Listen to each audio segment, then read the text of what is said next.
Om Swastiastu. Perkenalkan, nama saya KD Devi Oktaningsih, NIM 1801117, Manajemen Pagi. Di sini saya akan mempresentasikan mengenai laporan proposal saya dengan judul Pemicu Perilaku Konsumen dalam Keputusan Pembelian di PT Tirta Mumbul Jaya Abadi Ya Buleleng. Yang pertama yaitu latar belakang. Di era saat ini perekonomian daerah kian berkembang pesat setiap tahunnya, baik dalam segi produksi barang maupun jasa, yang mengakibatkan timbulnya persaingan-persaingan yang semakin ketat oleh perusahaan-perusahaan lainnya. Salah satu contoh produk yang berkembang pesat saat ini yaitu air minum. Seiring dengan meningkatnya kesadaran masyarakat akan pentingnya kesehatan menyebabkan kebutuhan air minum yang higienis semakin meningkat. Terdapat 3 faktor yang mempengaruhi keputusan pembelian, diantaranya yaitu kualitas produk, citra merek, dan pelayanan. Maka dari itu, dalam memenuhi kebutuhannya, konsumen harus mengambil keputusan untuk membeli produk yang akan dikonsumsi. Dapat dilihat pada tabel, dapat diketahui bahwa pada tahun 2019 hingga 2021, realisasi penjualan yang dimiliki oleh PT Tirta Mumbul Jaya Abadi Ya Buleleng mengalami penurunan. Pada tahun 2019, persentase volume penjualan sebesar 40,50% dengan persentase pemasukan 38,60%. Pada tahun 2020, persentase volume penjualan sebesar 33,68% dengan persentase pemasukan sebesar 33,80%. Hingga pada tahun 2021, persentase penjualan sebesar 25,82% dengan persentase pemasukan yaitu 27,51%. Hal ini mengindikasikan bahwa volume penjualan dan pemasukan dari PT Tirta Mumbul Jaya Abadi Ya Buleleng terjadi penurunan yang signifikan dikarenakan adanya banyak kompetitor atau air minum merek lain yang lebih murah serta turunnya daya beli masyarakat. Berdasarkan latar belakang masalah di atas, maka saya tertarik untuk melakukan penelitian ini dengan mengangkat judul Pemicu Perilaku Konsumen dalam Keputusan Pembelian di PT Tirta Mumbul Jaya Abadi Ya Buleleng.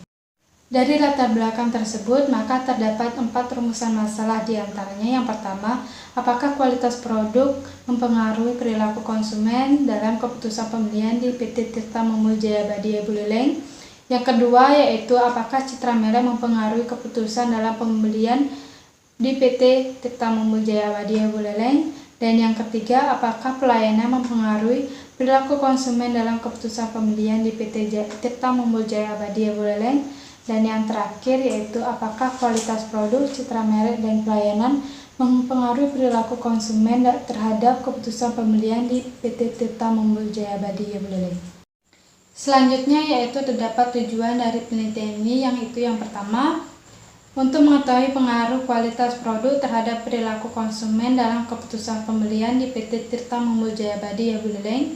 Yang kedua yaitu untuk mengetahui pengaruh citra merek terhadap perilaku konsumen dalam keputusan pembelian di PT Tirta Mumbul Jaya Abadi Ya Buleleng. Yang ketiga, untuk mengetahui pengaruh pelayanan terhadap perilaku konsumen dalam keputusan pembelian di PT Tirta Mumbul Jaya Abadi Ya Buleleng.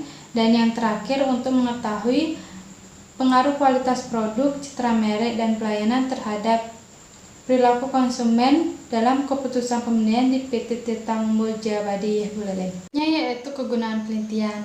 Dari hasil penelitian ini diharapkan dapat memberikan kegunaan yang berarti bagi semua pihak. Yang pertama yaitu kegunaan teoritis. Hasil penelitian ini diharapkan dapat bermanfaat bagi pembaca untuk dapat menambah referensi penelitian di bidang pengaruh kualitas produk, citra merek, dan pelayanan terhadap keputusan pembelian di PT Tirta Mumbul Jaya Abadi Ya Buleleng. Yang kedua yaitu kegunaan aplikatif.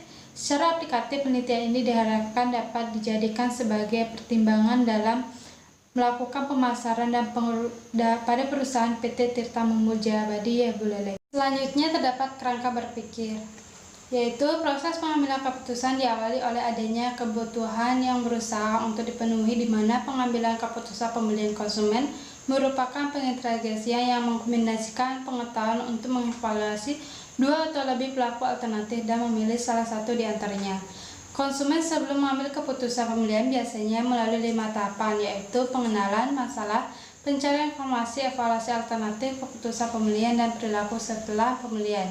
Selain hal tersebut, terdapat kualitas produk, citra merek, dan pelayanan yang mempengaruhi keputusan pembelian. Penjelasan mengenai kerangka pemikiran dari pengaruh kualitas produk, citra merek, dan pelayanan terhadap perilaku konsumen dalam keputusan pembelian di PT Tirta Munggul Jaya Abadi, yaitu kualitas produk sebagai H1, citra merek sebagai H2, dan kualitas pelayanan sebagai H3 yang mempengaruhi keputusan pembelian.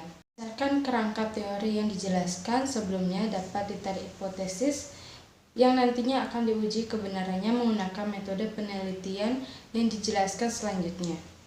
Dari hipotesis yang diajukan dalam penelitian ini adalah H1, yaitu kualitas produk mempengaruhi terhadap perilaku konsumen dalam keputusan pembelian pada perusahaan PT Tirta Munggul Jaya Abadi Y Buleleng. H2 sebagai citra merek berpengaruh terhadap perilaku konsumen dalam keputusan pembelian pada perusahaan PT Tirta Munggul Jaya Abadi Y Buleleng, dan H3 pelayanan berpengaruh terhadap perilaku konsumen dalam keputusan pembelian pada perusahaan PT Tirta Munggul Jaya Abadi Y Buleleng.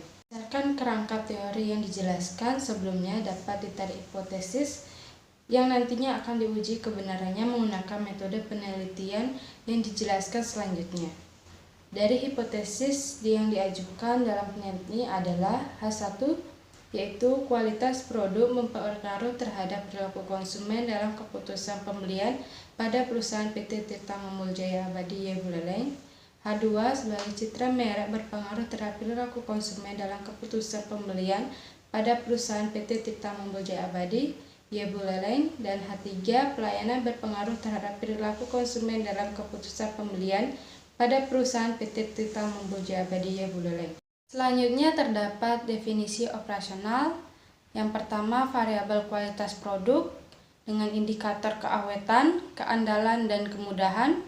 Yang kedua, citra merek, indikator atribut produk, keuntungan konsumen, dan kepribadian merek.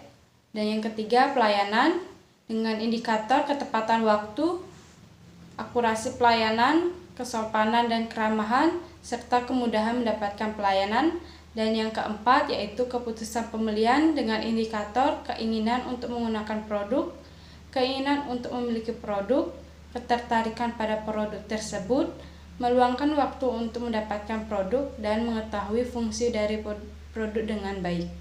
Hasil penelitian yang dilakukan di perusahaan PT Tirta Munggul Jaya Abadi Y Buleleng, di mana pabrik dari Y Buleleng ini beralamat di Jalan Udayana, Banjarjawa, Kecamatan Bali, dan berkantor pusat di Jalan Laksmana, Tirsage, Kecamatan Buleleng. Alasan dipilihnya lokasi ini karena PT Tirta Munggul Jaya Abadi Y Buleleng merupakan perusahaan air minum dalam kemasan yang telah berstandar SNI dan telah dikeluarkan oleh BSI, Badan Sertifikat Industri. Untuk itu, maka izin edar atau merek dagang sudah bisa dikeluarkan oleh BPOM. Jenis dan sumber data. Jenis data yang digunakan dalam penelitian ini adalah yang pertama, data kualitatif, merupakan sebuah metode penelitian yang tidak menggunakan data-data berupa angka. Data kualitatif dalam penelitian ini adalah gambaran umum perusahaan, sejarah perusahaan, dan struktur organisasi. Yang kedua, data kualitatif adalah data yang berbentuk angka atau data kualitatif yang diangkakan atau scoring. Jadi, data kualitatif merupakan data yang memiliki kecenderungan dapat dianalisis dengan cara teknik atau statik. Data kualitatif dalam penelitian ini yaitu data kuesioner. Selanjutnya yaitu sumber data. Sumber data yang digunakan dalam penelitian ini yaitu data primer dan data sekunder, di mana data primer yaitu data yang berasal dari angket atau kuesioner yang disebarkan kepada responden. Sedangkan data sekunder yaitu data yang diperoleh dari pihak lain. Sumber data sekunder ini adalah penelitian sebelumnya, literatur terkait dengan penelitian, internet, dan media lainnya. Populasi dan sampel. Populasi dalam penelitian ini yaitu masyarakat Singaraja yang membeli atau menggunakan air minum dari PT Tirta Munggul Jaya Abadi Y Buleleng lebih dari satu kali yang menunjukkan loyalitas konsumen terhadap produk. Pengumpulan data dilakukan pada toko-toko yang menjual serta masyarakat yang mengkonsumsi produk air minum dari PT Tirta Munggul Jaya Abadi Y Buleleng. Sedangkan sampel yang digunakan dalam penelitian ini yaitu menurut rumus yang dikembangkan oleh Slovin, di mana dengan jumlah sampelnya sebanyak 90 konsumen. Selanjutnya yaitu terdapat teknik pengumpulan data. Teknik pengumpulan data yang digunakan dalam penelitian ini yaitu teknik dokumentasi dan metode kuesioner, di mana teknik dokumentasi dalam penelitian ini yaitu pengambilan gambar oleh peneliti untuk memperkuat hasil penelitian.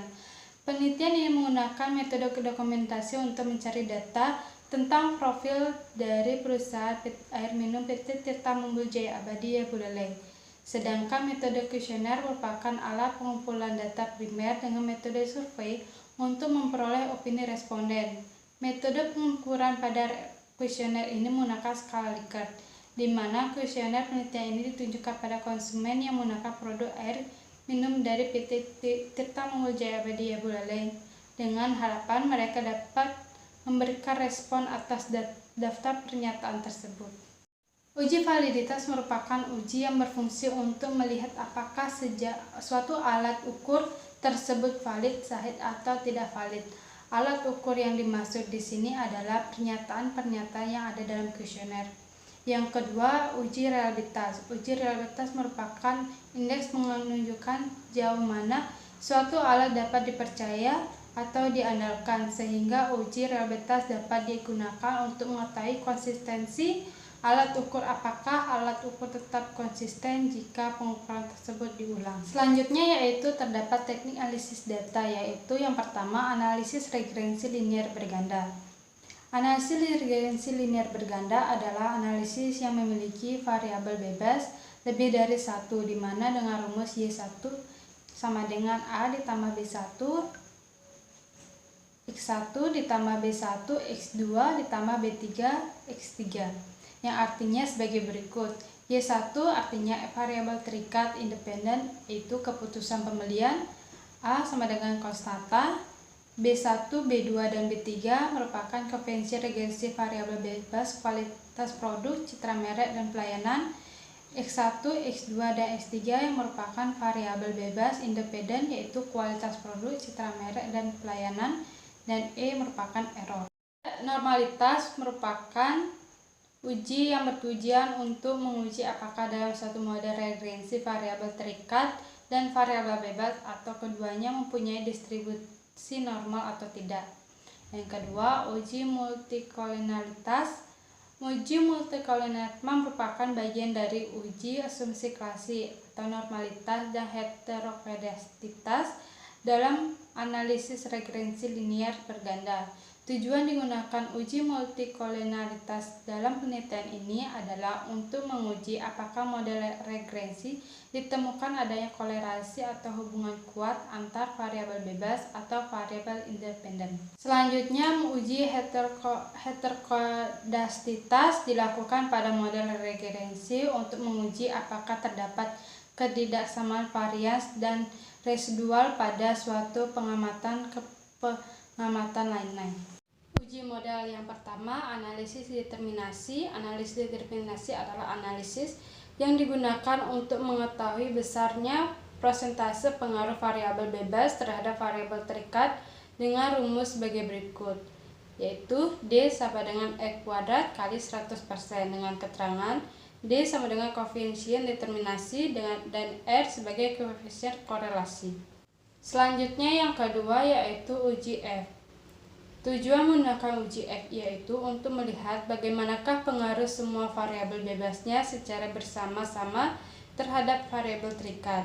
Adapun kriteria pengujiannya adalah sebagai berikut. Yang pertama, jika F hitung lebih besar dari F tabel, A dikurang KL, N dikurang K, maka HO ditolak dan HA diterima atau dapat dikatakan signifikan.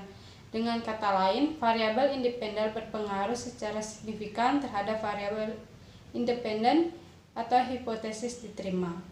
Dan yang kedua, jika F hitung kurang dari F tabel, A dikurang K, L, N dikurang K, maka HO diterima dan HA ditolak atau dapat dikatakan tidak signifikan terhadap variabel independen, tidak berpengaruh secara signifikan terhadap variabel independen atau hipotesis diterima.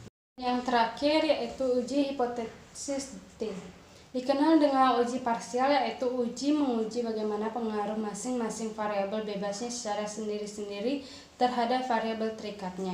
Adapun kriteria pengujiannya adalah yang pertama, dalam hal ini dipengaruhi level of signifikan 5%, yang kedua derajat dB adalah N dikurang K sama dengan K dikurang N. Dari kriteria di atas, maka dapat ditarik suatu kesimpulan hasil dari penelitian ini sebagai berikut. Yang pertama, apabila T hitung kurang dari T tabel, berarti HA diterima dan ditolak. Dan yang kedua, apabila T hitung lebih dari T tabel, berarti HA ditolak dan diterima. Sekian dari video presentasi saya. Jika ada salah kata, saya mohon maaf. Saya tutup dengan Paramu Santi. Om Santi Santi Santi Om.